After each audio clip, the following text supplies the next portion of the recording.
Fine. So welcome back to part 2 of this lecture number 7 of machine learning, in which we are discussing about the neural networks. And we introduced the neural network, the different terminologies and the different aspects of the neural networks in the last part of this lecture. Now we will try to find out, given any input vector x, how are the different transformations that happen, and try to derive the different expressions for the different activations and pre-activations in all the layers, and then finally move up to the output layer and see how the output predictions are calculated. Fine. But before that, please again do consider that each layer will be associated with a weight matrix and a bias vector. Fine. And each layer will give us two terms. One is the pre-activation denoted by the Z, and the activation denoted by L. And then to denote the layer, we append the superscript L.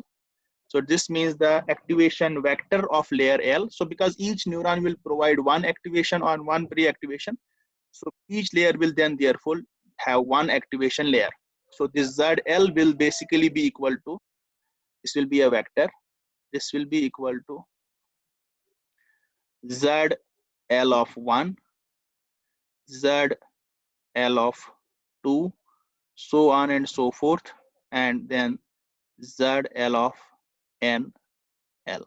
So that means how we read it is, this is the activation of neuron 1 of layer L, neuron 2 of layer L, and so on and so forth, the last layer neuron of layer L. Similarly, we will have this A vector as well, the activation vector, and this is simply the individual activations, pre-activations are passed through the sigmoid nonlinearity, and that is how we get the activation. So basically associated with each layer L, we have these number of things associated. We will have this weight vector WL, we will have the bias vector BL, we will have the pre-activation, we will calculate the pre-activation vector ZL, we will calculate the activation vector AL, and then that's it. And the input to this one will be AL minus 1, fine, and this AL will be the output to the next layer. So these are the 5 or 6 things that are associated with each layer. So I hope you keep this thing in mind, and now we can go ahead. So now, as we said in the last part as well, we will take this example network. It has 3 neurons in all the layers, so it has 2 hidden layers, 1 output layer, and then this input layer. Fine. So we introduced the data set. So we were saying that if it's a multi-class classification, it is this in this case, so it's a 3-class classification. The Y will be modified into a one-hot and vector encoding, such that the individual entry of this Y1 cap, Y2 cap, because it's a 3-way, so there will be 3, Y3, and this Y similarly will be Y1, Y2, and Y3. YK will be equal to 1 if this Y belongs to the kth class, otherwise it will be equal to 0. Fine. So this is what I have written here. So if you see here, Yk is equal to 1 if X belongs to class K, otherwise 0. So this type of encoding, this type of representation is called as the one-hot encoding. One hot because only one spot is equal to 1, all others are equal to 0. So for example, if an input vector X, it belongs to say class 3, it belongs to class 3, then its output, its true label will be equal to 0, 0, and 1. Fine. Only because it belongs to class third, so the third index will be 1, all the others will be 0. If it belongs to class 2, then it will be 0, 1, 0. Fine. And if it belongs to class 1, it will be then 1, 0, 0. Fine. So associated with each input vector now, there will be this output vector or the true label vector. Fine. So depending upon which class it belongs, depending upon that, this representation will be used. Now, let us go back here. Let us now try to calculate the pre-activations. Now, if we take this neuron here, its activation will be denoted by Z, because this is layer 1, so layer 1, neuron number 1, so this is neuron number 1, Z1 of 1. Now Z1 of 1 will be equal to, it takes input from the first neuron, fine, that is A01 or X1 basically, let us keep it X1.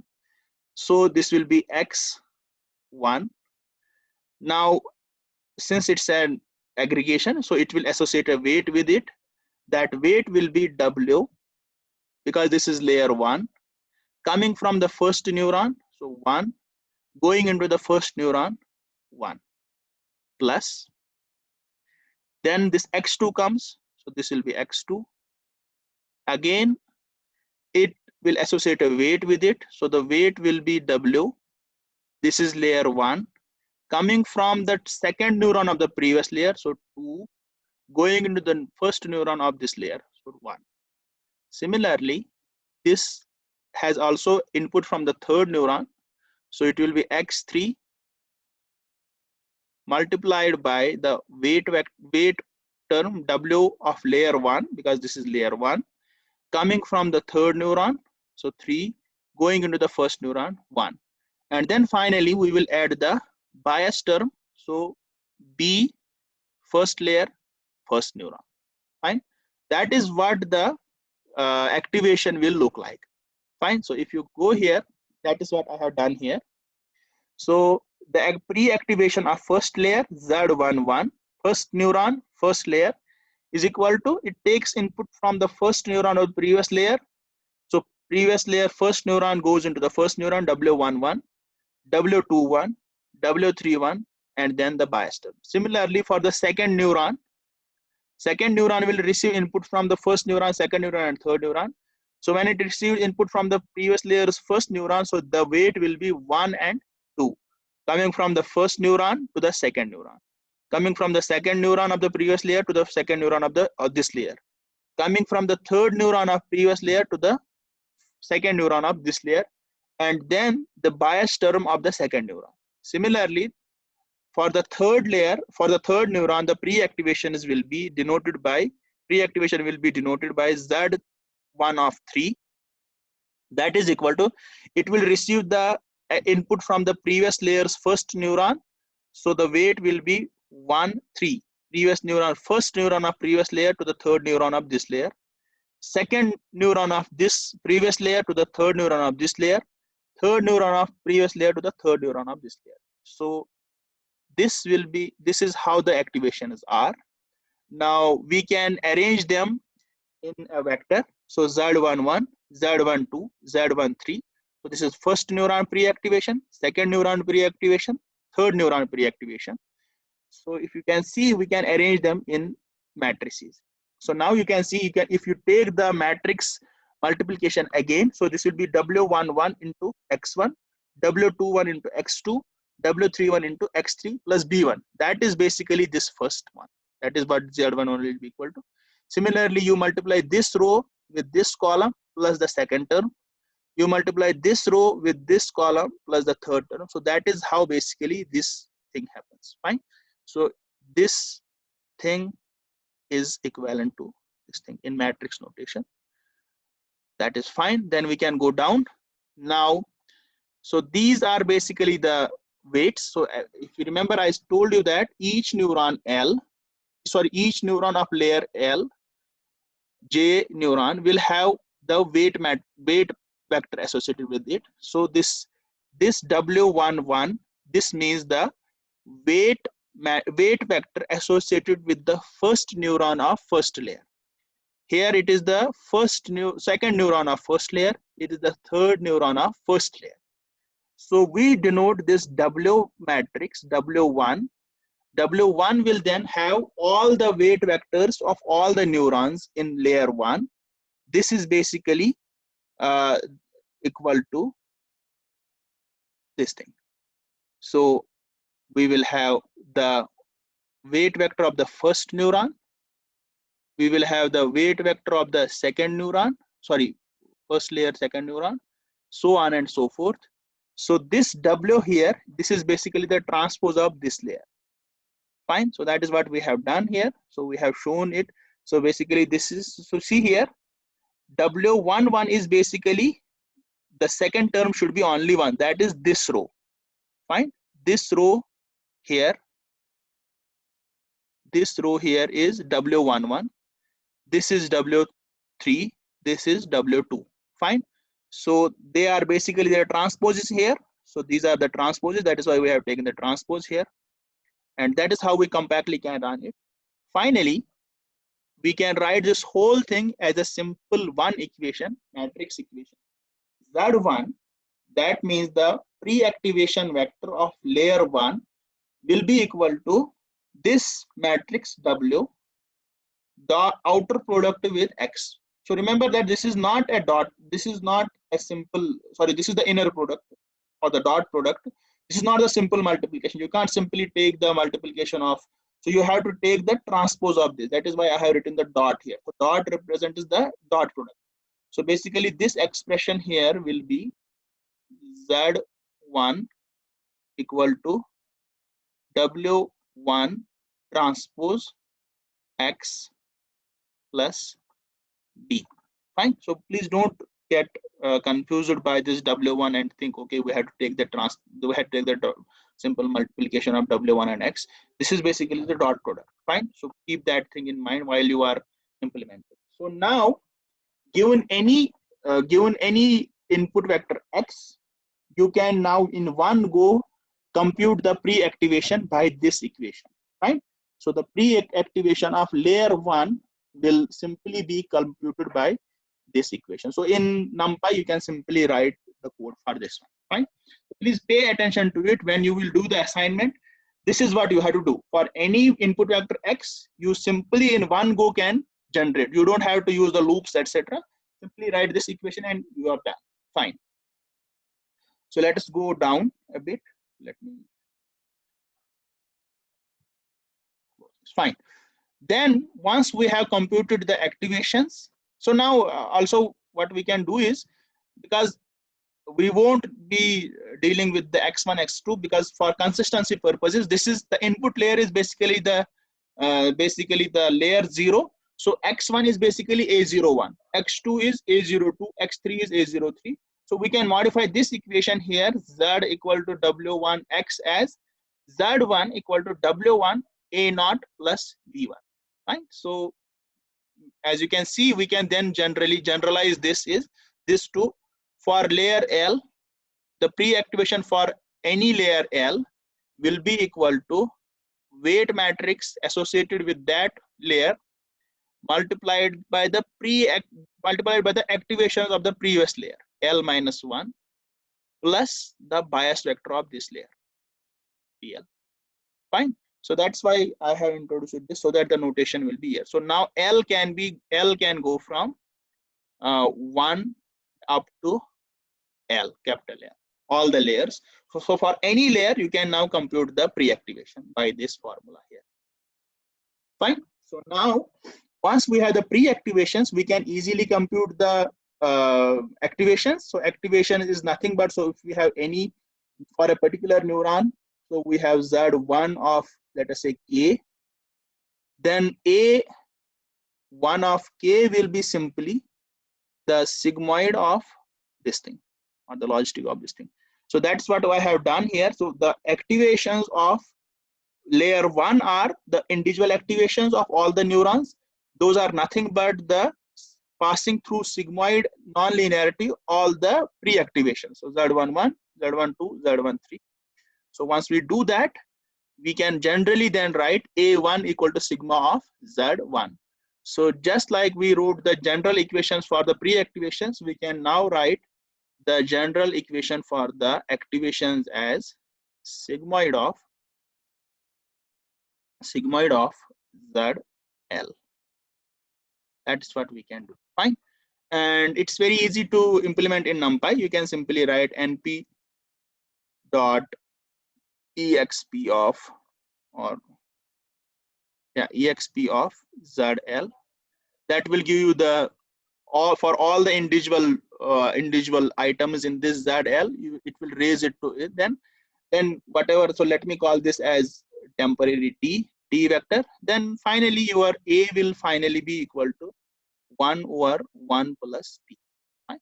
So this will be easier to write in NumPy. So in a one go, you can now write these equations. You again don't have to worry about the different loops, etc. Right? So in one go. Similarly for layer 2 also, we will again do the same thing.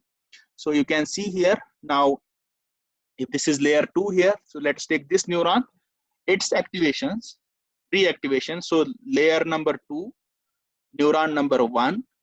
So the pre-activation of neuron 1 of layer 2, this is equal to, so it receives input from the previous layer's first neuron. So A1 1, fine. So it receives input from this one. So there will be a weight associated with this thing. So this will be weight of layer 2, fine. It's coming from layer neuron 1 of previous layer to the neuron 1 of this layer.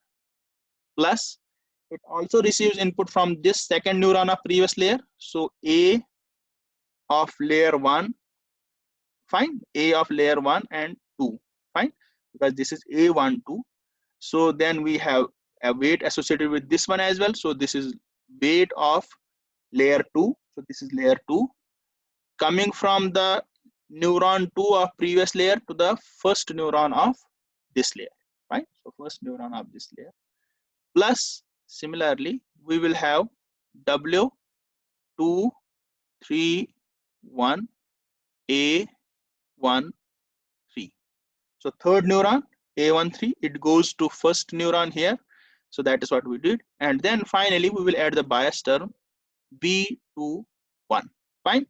So if you go down now, you can see that's what we have written here.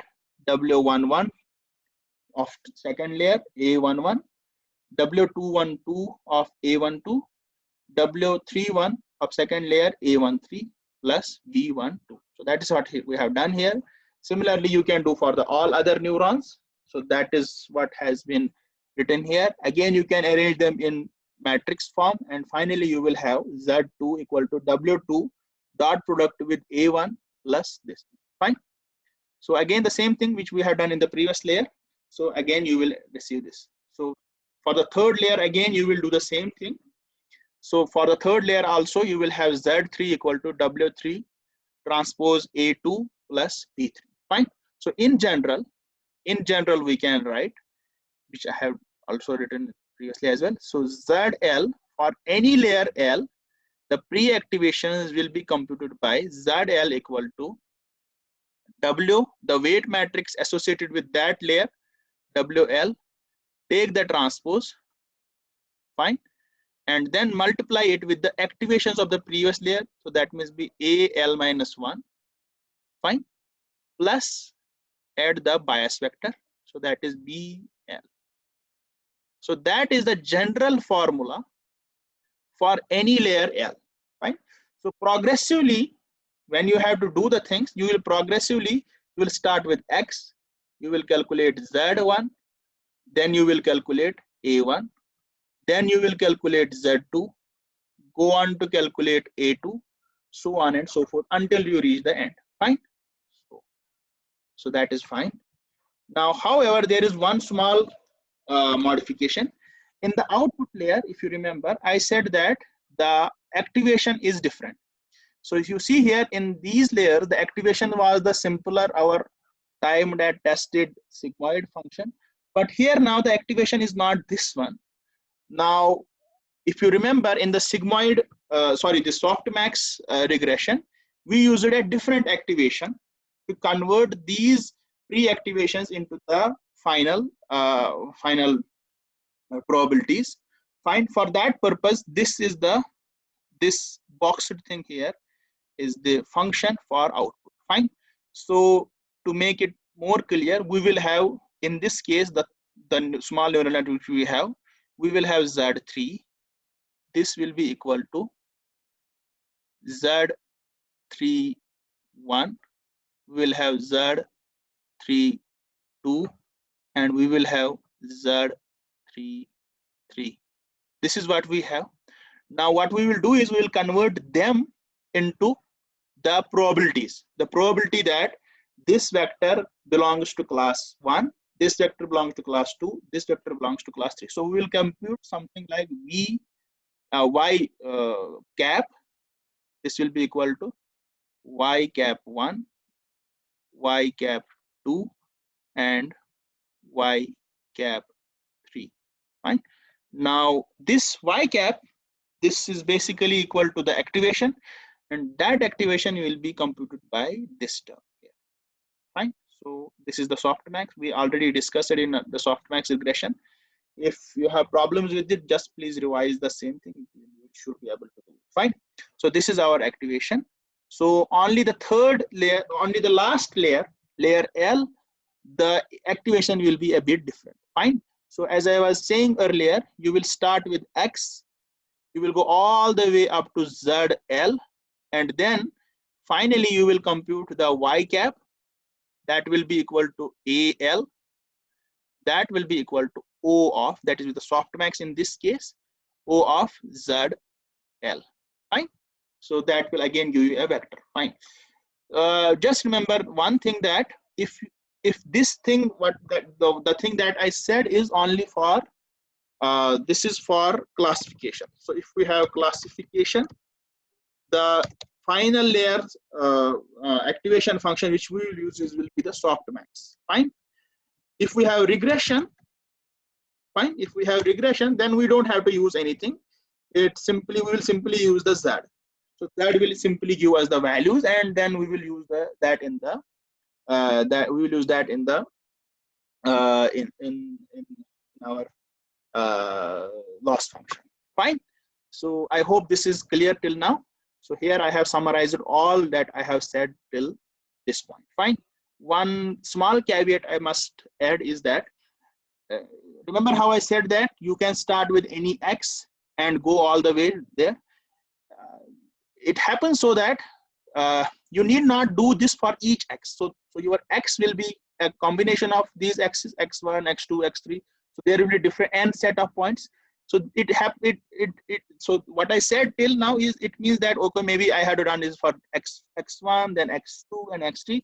It so happens that you don't have to even do that. You simply can find this Z. Fine. So if we have, say, let us say we have n points, X1, X2, so on, Xn. Fine. So with each X, we will have to compute Z11. Fine. So this is a vector A11. This is again this vector. Fine.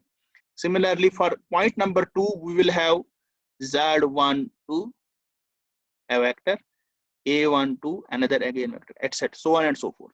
So it so happens that you don't have to even do it this way. So you can extend this equation.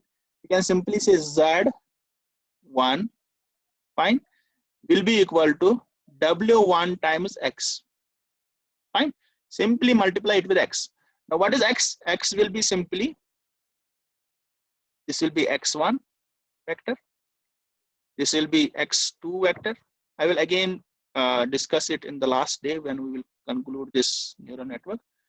Fine. So on and so forth. This will be X capital N. So if I multiply this X with W, so let us see what happens. Fine. So let us multiply this X with W.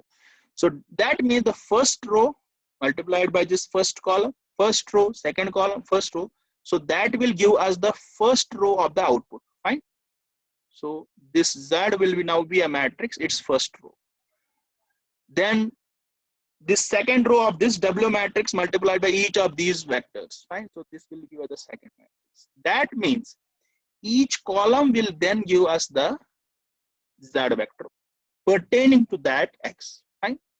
So if you find it difficult, just take a look at this. So you don't have to do all of these separately. You simply will write this equation. So you don't have to now even use the loop for the individual points as well. You will simply write this equation. You will simply write this equation. So the Z of layer 1 will be equal to W1 and then transpose X plus B1. Fine. Whatever you get here, pass it through the sigmoid. So you will get the activation A equal to sigmoid of Z1, A1. Similarly, you will calculate the second pre-activation Z2 equal to W2 transpose now A1 plus B2. Again, compute the activation of second layer by simply passing it through the sigmoid. So this will be Z2. Fine. So on and so forth. So this is how you will do it. Fine. So let me unmute your people and let us see. Is this fine for everybody? Everybody understood this? Yes, sir.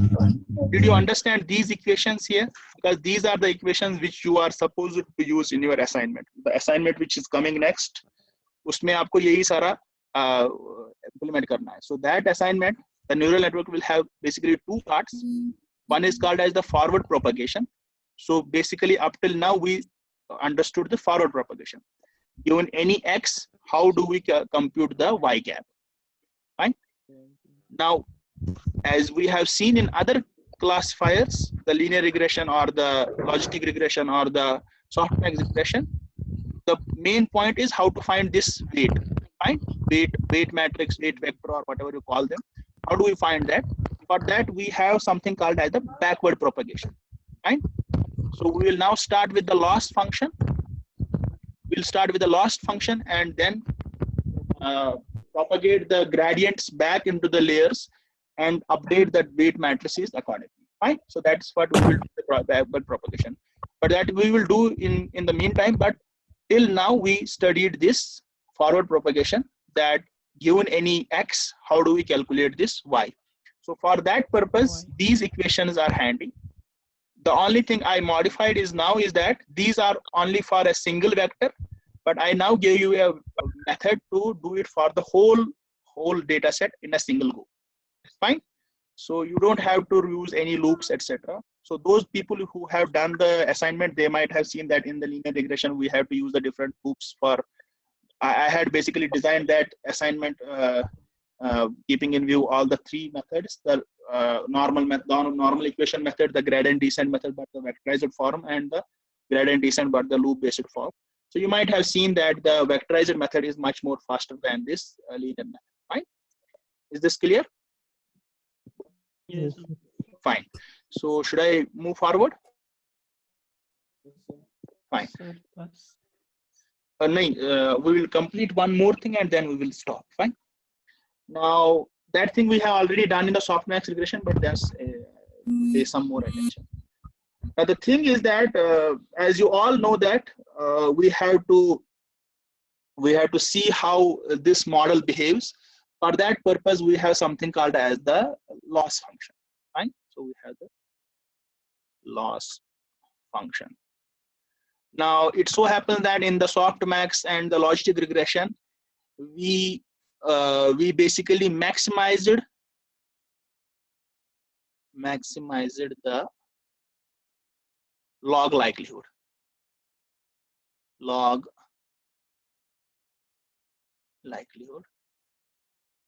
So basically we did not minimize, we did not have the loss function here, but we basically did the other way, and we calculated this, found this log likelihood, and we had the reasons to maximize it, so we maximize it.